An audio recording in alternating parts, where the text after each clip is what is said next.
nous avons vu les inégalités de Heisenberg concernant la position et l'impulsion d'une particule.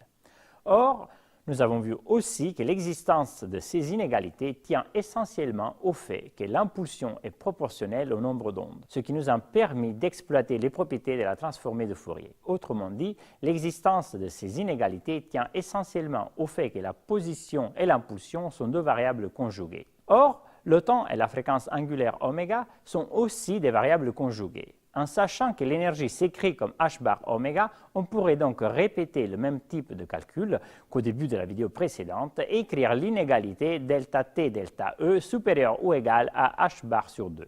Par contre, l'interprétation de cette inégalité est complètement différente de celle concernant la position et l'impulsion d'une particule. En effet, dans l'inégalité delta x delta px supérieure ou égale à h bar sur 2, à la fois delta x et delta px sont les écarts quadratiques moyens de deux observables. L'un, l'observable position, et l'autre, l'observable impulsion. Par contre, l'inégalité delta t delta E supérieure ou égale à h bar sur 2 fait intervenir deux quantités fondamentalement différentes. D'un côté, l'énergie qui est associée à l'observable hamiltonien, et de l'autre côté, le temps qui n'est qu'un paramètre, c'est-à-dire il n'y a pas d'opérateur associé au temps. Cela se comprend facilement en regardant l'équation de Schrödinger, où l'on voit bien que l'énergie est une variable dynamique du système, alors que le temps est un paramètre. Autrement dit, le temps n'est pas associé à un opérateur auto-adjoint, donc le temps n'est pas une observable, mais juste un paramètre. Ces remarques ont été la cause d'intenses débats entre les scientifiques en 1930, et on trouve dans la littérature plusieurs clés de lecture de l'inégalité delta t delta E supérieure ou égale à h bar sur 2. L'interprétation la plus répandue parmi les scientifiques consiste à interpréter delta E comme l'incertitude de la valeur de l'énergie, en accord avec ce que nous avons vu jusqu'à là, et d'interpréter delta t comme l'intervalle de temps caractéristique pour l'évolution du système. Nous allons maintenant démontrer que cette interprétation résulte formellement du cadre théorique que nous avons développé.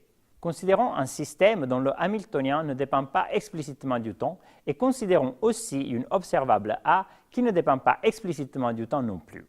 Indiquons par le quête psi l'état du système à un instant de temps t. Comme à la fois A et H sont deux observables, nous pouvons utiliser la forme générale des inégalités de Heisenberg qui s'écrit donc ainsi, où delta A est l'écart quadratique moyen de l'observable A et delta E est l'écart quadratique moyen de l'observable hamiltonien. Calculons maintenant la valeur moyenne du commutateur entre A et H. Or, à partir du théorème d'Ehrenfest, nous pouvons écrire cette égalité que nous pouvons reformuler ainsi de façon plus concise. À partir de cette égalité, nous pouvons écrire la valeur moyenne du commutateur de A et H. En réinjectant cette expression dans l'inégalité de départ, nous pouvons la réécrire ainsi, ce qui implique cette inégalité. Ici, nous remarquons que ce terme a les dimensions d'un temps, que nous appellerons taux. En effet, c'est le temps au bout duquel la valeur moyenne de l'observable A se déplace d'une quantité égale à son écart quadratique moyen delta A. Donc, nous pouvons interpréter taux comme le temps caractéristique d'évolution de la distribution statistique de l'observable A. Autrement dit, c'est une façon de définir le temps caractéristique d'évolution temporelle de toute variable dynamique du système. Avec cette définition du temps caractéristique, nous pouvons donc réécrire ainsi l'inégalité initiale, où nous voyons bien apparaître une inégalité du même type que l'inégalité de Heisenberg, mais où delta E est l'écart quadratique moyen de l'observable hamiltonien, autrement dit l'incertitude sur la valeur de l'énergie du système, alors que tau est l'intervalle de temps caractéristique de l'évolution du système. Afin de mieux comprendre la signification de cette relation, prenons le cas d'un système isolé. Nous avons déjà vu que, dans ce cas, les fonctions propres du hamiltonien sont des états stationnaires. Or, si le système est, par exemple, dans l'état décrit par la fonction d'onde psi n, eh bien, le module carré de la fonction d'onde, c'est-à-dire la densité de probabilité de présence, est stationnaire, c'est-à-dire qu'elle n'évolue pas dans le temps. De plus, dans cet état, l'énergie vaut En. Donc, l'énergie est parfaitement définie, ce qui implique que delta E égale à 0. C'est-à-dire qu'il n'y a pas d'incertitude sur la valeur de l'énergie.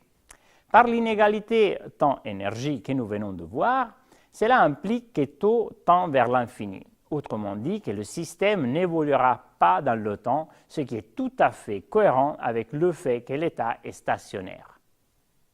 Supposons maintenant que le système est dans un état résultant de la superposition de deux états stationnaires, par exemple φ1 et φ2. Dans cet état, l'énergie n'est pas bien définie.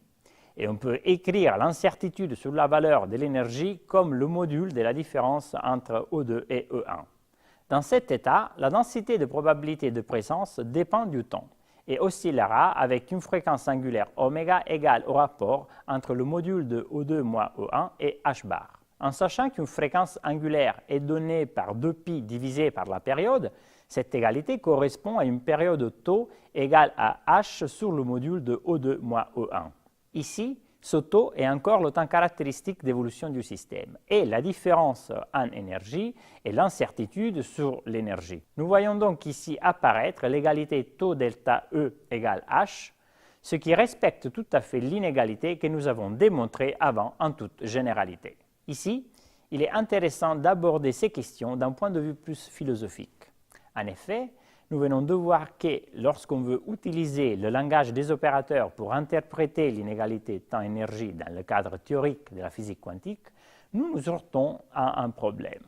Le temps est un paramètre et non une observable, alors que l'énergie, elle, est bien une observable. Nous voyons bien cela dans l'équation de Schrödinger, où le temps apparaît comme un paramètre. Il n'y a pas un opérateur temps, donc le temps n'est pas une observable. En effet, on peut dire que le temps est mesurable, mais qu'il n'est pas observable. Mais qu'est-ce que tout cela veut dire?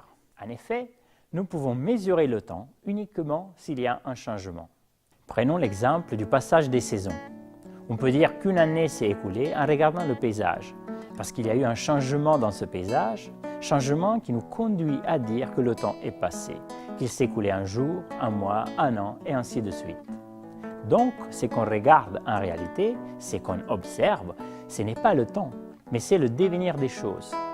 Et c'est ce devenir des choses qui nous donne la perception du temps qui passe. Si rien ne changeait autour de nous, nous n'aurions évidemment pas cette perception de l'écoulement du temps. Donc le temps, en tant que tel, ne peut être perçu que par les modifications qu'il induit autour de nous. Et cela veut donc dire que le temps est mesurable uniquement s'il y a un changement d'une donnée observable. On peut penser par exemple à la position des aiguilles d'une horloge. Mais s'il y a un changement que nous pouvons détecter, cela veut dire aussi qu'il y a eu un échange d'énergie. On voit donc un lien entre la mesure de l'énergie et la mesure du temps. En effet, on peut également regarder les relations d'incertitude temps-énergie sous un autre angle. La précision delta E avec laquelle nous pouvons mesurer l'énergie d'un système est liée à l'intervalle de temps tau nécessaire pour effectuer cette mesure par la même relation d'incertitude temps-énergie. On voit donc que, même du point de vue de la mesure, il existe un lien profond entre le temps et l'énergie.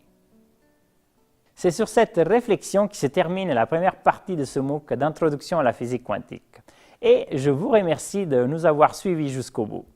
Dans la deuxième partie, nous allons utiliser les concepts acquis dans cette première partie pour aborder la description des atomes. Je vous remercie de nous avoir suivis et je vous donne rendez-vous pour la deuxième partie du MOOC afin de découvrir ensemble le fascinant monde des atomes. Merci et au revoir.